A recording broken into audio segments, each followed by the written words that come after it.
So hello everyone, मेरा नाम सौरभ है and I am back with yet another video. CA final audit का question लेके आया हूँ। The question is based on consolidated of financial statement. So without wasting any time let's get started with this question.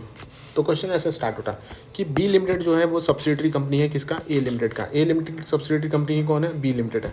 अब A B C and associate यहाँ पे appoint किया जाता है एज ए ऑडिटर किसके? ए लिमिटेड के। सो ए बी सी associate यहाँ पे ऑडिटर अपॉइंट होते हैं ए लिमिटेड के फॉर द फाइनेंशियल ईयर 2021-22 और एक्स वाई जेड एसोसिएट यहाँ पे अपॉइंट होते हैं as a auditor of B limited for the financial year 21-22।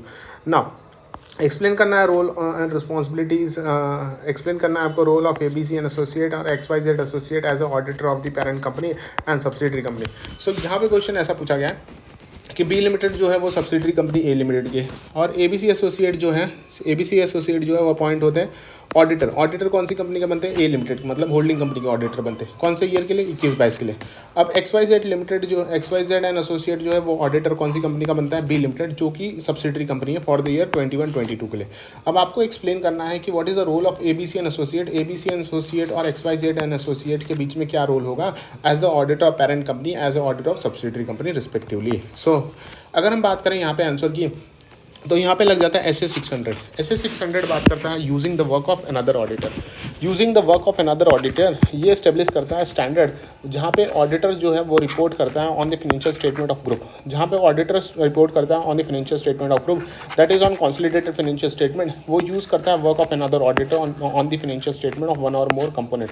जहाँ पे यहाँ पे प्रिंसिपल ऑडिटर जो है पेरेंट कंपनी का जो ऑडिटर है, जब वो ऑडिट का रिपोर्टिंग करता है, उसके बाद जब रिपोर्टिंग करता है, रिपोर्टिंग किस पे करता है? Financial statement of a group का करता है। जैसे कंसोलिडेटेड फाइनेंशियल स्टेटमेंट पे जब वो रिपोर्ट करता है तो यूज़ करता है कुछ work of another auditor on the financial statement of one और मोर कंपोनेंट।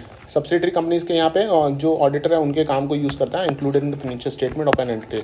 अकॉर्डिंगली यहाँ पे role of an auditor of parent company और सब्सिडरी कंपनी यहाँ पे बताया गया है। सो अगर मैं बात करूँ role of an auditor of parent company, अगर पेरेंट कंपनी के ऑडिटर की रोल की बात करते हैं तो यहाँ पे दिए गए हैं 6 पॉइंट।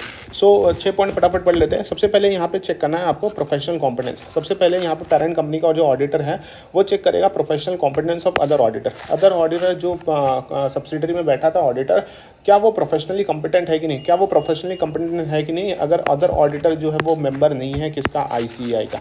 अगर तू ICAI का मेंबर नहीं है सब्सिडरी वाला, तो तुझे यहाँ पे प्रोफेशनल कॉम्पिटेंस चेक किया जाएगा। कौन चेक करेगा? पेरेंट कंपनी का ऑडिटर।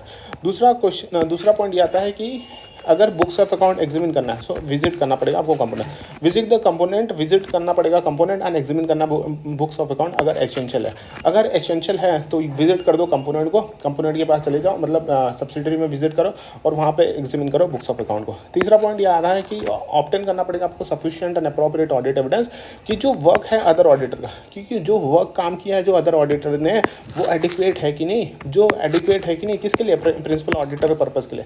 सो प्रिंसिपल ऑडिटर के पर्पज़ के लिए क्या जो काम अदर ऑडिटर ने किया था, कंपोनेंट वाले ऑडिटर ने किया था, क्या वो एडुकेट है कि नहीं, ताकि वो ऑब्टेन कर पाए सफिशिएंट अप्रोप्रिएट ऑडिट एविडेंस। कौन? Principal auditor.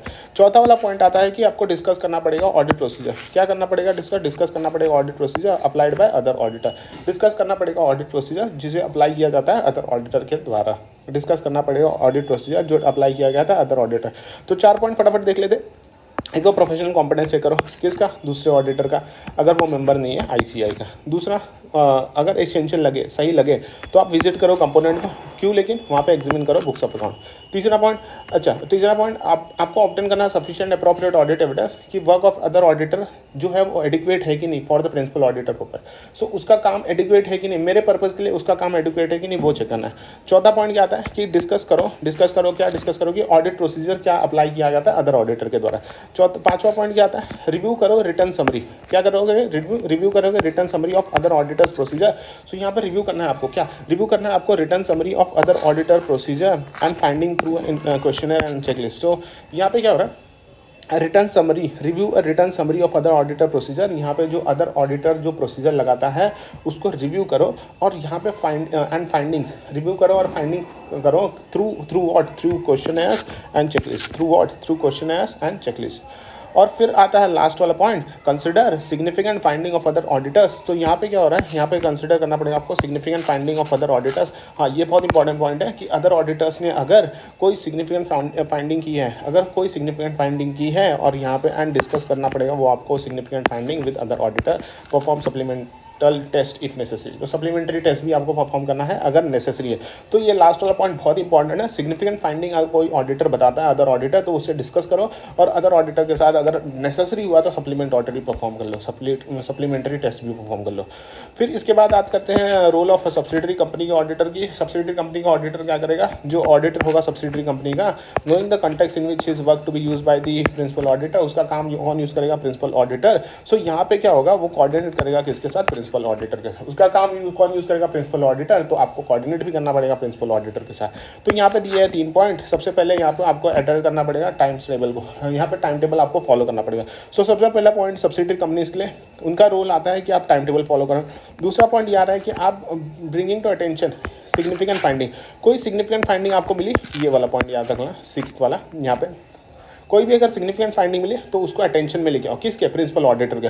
और लास्ट वाला पॉइंट आता है आपके कंप्लायंस विद स्टैट्यूटरी रिक्वायरमेंट, जो भी स्टैट्यूटरी रिक्वायरमेंट है उसका कंप्लायंस हो रहा है कि नहीं, उसका आपका रोल ऑफ रिस्पॉन्सिबिलिटी है स्टैट्यूटरी सब्सिडरी कंपनी का। ऐसा नहीं कि प्रिंसिपल कंपनी पेरेंट कंपनी का ऑडिटर का नहीं है, लेकिन दोनों की है। सो रिस्पॉन्ड डिटेल क्वेश्चन है। इसी के साथ ये क्वेश्चन यहीं पर खत्म हो रहा है।